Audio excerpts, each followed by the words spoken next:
By the way, Dan from EHC chimes in also. Schwartz is a scheming nightmare. If he doesn't have front four dominance, the defense is complete garbage. I know John McMullen is listening, and he probably wants to weigh in on that as we join him, bring him into the Boardwalk Honda hotline. When I look at these two teams, Dallas and Philly, 5-4 down the stretch, I think Dallas has more talent. Philly's better coached. And for me, the talent isn't so insurmountable that they can overcome the poor coaching. How would you kind of look at these two like that? Well, I do think the Cowboys have more talent. I think it's fair to say that at this point. I think part of it is age, part of it is guys declining here. I think on paper, we all expected the Eagles to be a little bit better, and you've seen some decline in various positions. And we kind of know that wide receiver being the most notable, talk about it all the time. There were more than one outlet declaring that is the best receiving group in football. It's turned out to be one of the worst. Part of that is injury, but also, as I said, the declining production of Alshon Jeffrey specifically and Nelson Aguilar. So that part of it, I think, is fair. The Cowboys are so interesting from a coaching perspective because it's so different because of the input of Jerry Jones. It's almost tough to decipher what the heck is going on. I mean, Jason Garrett isn't a typical NFL head coach. Doesn't have the power of a typical NFL head coach. The assistants, everybody has a ton of respect for Rod Marinelli, Chris Richard on defense. So it's not like they have bad coaches. Richard's probably going to be a head coach in this league at some point. Marinelli has been, although on a disastrous team, but as a defensive coordinator, everybody loves him. Offensively, they have an unproven guy. So it's weird. I don't think necessarily they have bad coaching. I think they have a yes man because that's what Jerry Jones wants, and they do what they're told. Well, at least Jason Garrett does. So it's a little bit weird. It's tough to skew. It's not a normal situation. There's no other organization like it, to be honest. Yeah, well, I know. If you try to figure out, they have gone out of their way to spend a lot of money on areas on this team. Running back, wide receiver, they went out and got him. Cooper. They paid their offensive linemen. The only area where they really haven't upgraded monetarily is the coach. The head coach is it. Well, they don't want to. I mean, Jerry had Jimmy Johnson. He had Bill Parcells, who are both, one's in the Hall of Fame. One could be in the Hall of Fame at some point. We all know about the drunken bar escapade where Jerry was trying to take credit. That's essentially why Jimmy Johnson lost his job because too many people were giving him credit. I mean, that's Jerry Jones. Think about it this way. We get to talk to Jeffrey Lurie maybe twice a year if you go to the NFL meetings. Here, maybe once a year, twice a year at most. If he gives somebody an extension, he might talk. Jerry Jones talks after every game, talks before every game, does radio shows, has press conferences like he is the head coach. That's how he wants it. That's what he wants. He wants that power, and you got, we talk about all the time, there's only 32 of these jobs. And not only are there only 32, but that is the Dallas Cowboys. So that's pretty high profile. So I don't know too many who are going to say, you know what, I'm going to quit this job. So Jerry has gotten a coach that he's comfortable with. And as I said, that coach does what he's told. So I mean, the point I'm trying to make is if you're talking about deficiencies in Dallas, it has to start with Jerry Jones. And there's good and there's bad to it. The good is they have the best facility in the NFL. They spend the most money on things that aren't in the salary cap, like coaches. You mentioned they don't spend money on coaches. Yes, they do. They spend them on assistants. They spend it on personnel department, scouting. They spend more money than any other team in the NFL by a significant degree. But the guy in charge doesn't know what he doesn't know and doesn't realize there are probably people better to handle some of those jobs than him, to be honest. John, what were your thoughts? I mean, I would love to talk Jason Garrett and Jerry Jones with you all day because it's fun. Like Mike Gill says all the time, Jason Garrett is one of the Eagles' best weapons. He's holding them back like an anchor, for a yacht. But nonetheless, last night's game, John, and we talked a lot about this to open the show, was arguably the best, Monday Night Football game in a long time, not just this year, but it's one of the recent instant classic games. So what did you learn from last night's game and really how it impacts what you see from the Eagles and the rest of the NFL? Well, I think they're two good teams. We talked a little bit about Seattle. I picked them to go to the Super Bowl. Some of their wins weren't impressive right up until they got an impressive win. That's kind of what the NFL is. I mean, I think everybody nitpicks when you play bad teams and you don't maybe beat them as badly as you should. You just try to get to the finish line with a W, and they win a lot of games, and they find ways to win games, and I think that is a character trait. It's been that way for a while in Seattle, and San Francisco's a young team who hasn't been in this position, at least this group. In this coach and Kyle Shanahan, and it's a young defense. But you start seeing, as impressive as they have been at times, especially defensively, you start to see some of the holes. That's what happens. Arizona was able to do quite a bit, and they're not a good football team, but they have a movement-based quarterback. Now you have maybe the best quarterback in the NFL, and Seattle's able to do some things. So when people talk about defense in this league, and that's, Mike brought up Jim Schwartz and the criticism of him. When you play good teams in this league, everything is skewed against you. It doesn't matter how good you think a defense is. At some point in an NFL season, they're going to get gashed because everything is against you. And you have to play at such a high level week after week after week after week, and it could be penalties, it could be 50-yard pass interference calls, it could be ticky-tack defensive holding calls that extend drives. It is hard to play defense in the NFL. Yeah, clearly, and especially in today's game, John, where you can't put your pinky finger on a wide receiver or any offensive player that's an eligible receiver if you're in the secondary or wherever you are on the defensive side of the ball. So it's definitely challenging for all defenses in the league. What were your thoughts on Garoppolo's play, specifically down the stretch last night? Because now you start to see it today, this morning when you wake up. Oh, Jimmy G isn't maybe what we thought he was. He was a little scared of the moment, but that's the extreme thought. What's yours? He's a quarterback who hasn't been in these types of situations. So, yeah, I mean, he remember, whatever it was, I think it was 8 straight starts Jimmy won at the start of his career. And when he came over, when he was traded to San Francisco, he had that little bit of run when the 49ers were a really bad team. And nobody kind of took him seriously, so he took people by surprise. And there were people saying he was better than Tom Brady, and the Patriots made a mistake. So you have these wild swings with people, and that's just what the NFL is. And people get emotional, and that's why coaches always say, when you look at the film and when you sit down, it's never as good as you think it is. It's never as bad as you think it is. And Jimmy Garoppolo he's what he is right now. He's probably a middle-of-the-road quarterback, and he's got a higher ceiling, and hopefully as he gains more experience and he's in more situations like that, he plays better. That's a possibility, certainly a potential of that. But again, you're talking about the guy who's probably going to be the MVP of this league. So if you're going to go Jimmy Garoppolo versus Russell Wilson, well, Russell's going to look better most of the time.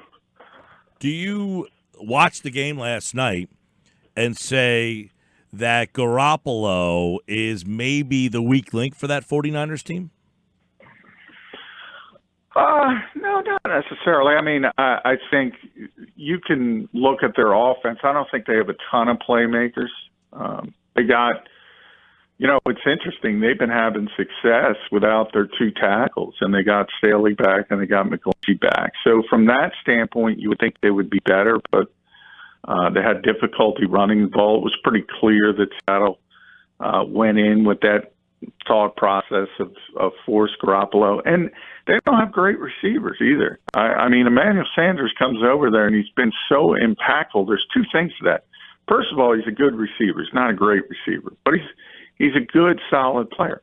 But it kind of tells you that the other guys there aren't that great. And they're still a work in progress overall on that side of the football. And I think as impressive as Matt Breida has been at times this year, remember, that wasn't the plan. You go back a couple of years, they gave Jerick McKinnon a ton of money in free agency. He tore his ACL. He got hurt again. They never got anything out of him. They brought in Tevin Coleman because of their relationship they had in Atlanta. And he was supposed to be one of the guys. So they kind of piecemeal it like the Eagles do with a committee approach. And sometimes that works, sometimes it doesn't. And guys get a feel for the game, and sometimes they don't get a feel for the game. So sometimes it helps, sometimes it hurts. They need more playmakers on the offensive side of the ball. Yeah, now we talked about at the beginning of the show, watching that game last night. Of course, we're watching it with, how do the Eagles kind of stack up next to the two teams you watched last night? Are they in the ballpark, or do you say there's a clear difference according to the eye test when watching those two and all the Eagles games you've seen?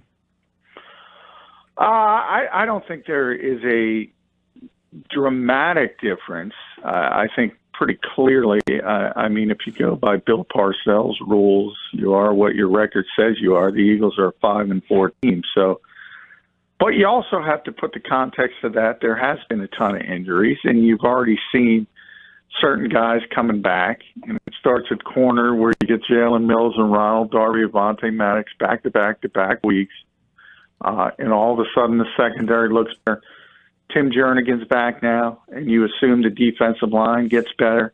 When Nigel Bradham comes back, you assume the linebacker position gets better. So I don't think we've seen the Eagles at their apex, and I think they have an opportunity to do a lot of things in the second half of the season. And it'll come down to how well they're playing late in the season. If they can get in the playoffs, think about Minnesota and Green Bay, for instance. Somebody's got to lose that division. So even if you're talking about, say somebody goes 13-3 and somebody goes 12-4, there's a potential, because of the way the NFL sets up the postseason, there's a potential that the wild card team that loses that division will have to come to Philadelphia for a home playoff game if the Eagles win the NFC East. So I think it's a whole different ball game if they can just get into the playoffs. And if they're playing well, similar to last year, when they didn't play well for pretty much the whole season, they got hot at the right time. They beat Chicago, who everyone said they couldn't beat. They should have beat New Orleans, and who knows what happens if they get to Los Angeles. So I think it's a different ball game, and that is something that is to be seen. It kind of depends on how the Eagles handle this second half, and they should be able to handle it with those five games. Something else we talked about earlier, John, is the Patriots and who they really are. It's really tough watching from a little bit of a distance what type of team that's going to be coming into town here on Sunday in Philadelphia. You look at their schedule, and that's the first thing that comes to the discussion is they haven't played anyone. And you look at the two games where they did have a respectable opponent, 16-10, I think it was, against Buffalo, 16 or 17, and then they really got crushed against the Ravens. So is this team as good as their record states, or do the Eagles have a better chance than maybe some people realize? Well, I think the Patriots are really good, and I default to Bill Belichick and Tom Brady. I mean, they're always good, so I don't know why anyone picks this year out and says, okay, the schedule hasn't been really difficult. And A, that's not their fault, number one. B, as I said, why is this the year that 8-1 isn't 8-1? I mean, they're just good. They're always good. And if you think they aren't good, you're going to be slapped in the face more often than not. Baltimore kind of explains it's a very unique team, and I brought it up. Colin Thompson and Jim Nagy from the Senior Bowl kind of explained they're like Navy. They have such a unique offense. They're difficult to prepare for. You can't spend a lot of time on it because other teams don't run offenses like that. So I do think that played into it. And then there's, look at every team. San Francisco, the last team to lose, but every other team you can pick out and say, what the heck happened here? This week it's New Orleans. What the heck happened there? Yeah. Does that mean New Orleans is a bad football team? Probably not, but they had a bad week. I think, the Patriots have gone 16-0 and lost in the Super Bowl, obviously, but very rarely the teams go 16-0. So everybody's going to have a bad week on occasion. I wouldn't expect it to continue. Well, interesting, John. We had talked about the Eagles had lost the 2 games, and essentially 2 plays changed those games, and you're 7-2. Do you think that if the Eagles were 7-2, that people would feel better about them than they do, even with them being because they wouldn't be aesthetically pleasing wins, those 2 wins. You'd be saying, well, they haven't beaten anybody. Yeah, I mean, I think people would feel much better, though, if they were 7-2. I mean, that's just what it is. And you're right. I mean, people can always say that because so many NFL games come down to a play or two. I mean, people in Dallas can say, well, if we just convert that 4th down, you're so close to beating Minnesota. That's so many NFL games. I mean, they're all one-possession games. You're going to play so many of them. So you can almost say, well, yeah, you could be 7-2, but then you could pick out the other 2 games that maybe if things didn't go the right way, you would have lost. Mm-hmm. So I don't put much stock in that. But, yeah, people in general are going to feel much better if you're 7-2 than 5-4. And that's just more human nature than anything else. Yeah. The interesting one for me that I think is because they won the game at Green Bay. What does the Green Bay win do for the psyche of the Eagle fan when you're trying to characterize what a 5-4 team can be and what they are, where you could say, well, they won at Green Bay. Does that suggest that, hey, they won at Green Bay, indicating that they could win a big game against a good team if they need to? Well, I think it depends what you think of Green Bay. Number one, a lot of people default to Aaron Rodgers, and understandably so. What do you think that's of one of those games. I mean, that's one of those games that you can say, well, could Greg James could have been called for interference? Certainly in today's NFL, he could have been. I mean, that's how razor thin that margin of victory is. So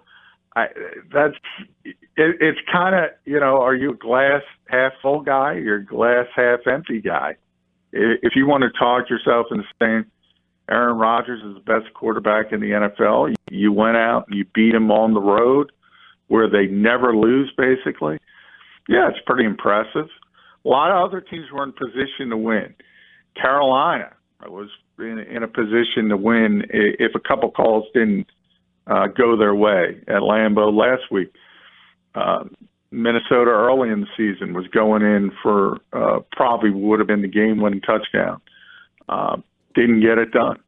So there's something to say for the fact that the Eagles got it done, but I don't think that's the Vince Lombardi Packers. So depends how you feel. You want to talk yourself into it. All right, Eagles, Patriots this weekend. We're getting you ready for it all week long here. And, of course, you can listen to the game right here on 97.3 ESPN. The coverage starts at 1 o'clock with the Countdown to Kickoff crew. They're live at Tolman Joe's. John McMullen will be a part of the show. And, of course, Merrill and Mike have the call. Kickoff 4:25. Any word on that Eagles-Seahawks game? I'm hearing that that could get flexed out of the Sunday night football game. Yeah, the Seahawks have so many primetime games coming up. I think they almost have to flex one out, but I haven't checked today. I actually was down at the station, as you know, Mike. So I don't know if they flexed anything out today, but they're going to have to flex the Seahawks game, so it's certainly possible. All right, we'll keep an eye on that. I know John Clayton out at 710 ESPN had reported that that was a game that they were looking to flip out, and they would be putting in the Green Bay 49er game in its place. So we'll keep an eye on that. The Eagle game against Seattle, scheduled for Sunday night, could be on the move. And if it does, we'll let you know. All right, John, you're the man. Good to see you today, by the way, man. Good to see you, buddy. It's always good. That's twice in a couple of weeks. Yeah. We got to stop meeting. Very, very odd. All right, man. Take care. That's John McMullen. Right. He, like all guests, appeared. Here the Boardwalk on the Hotline.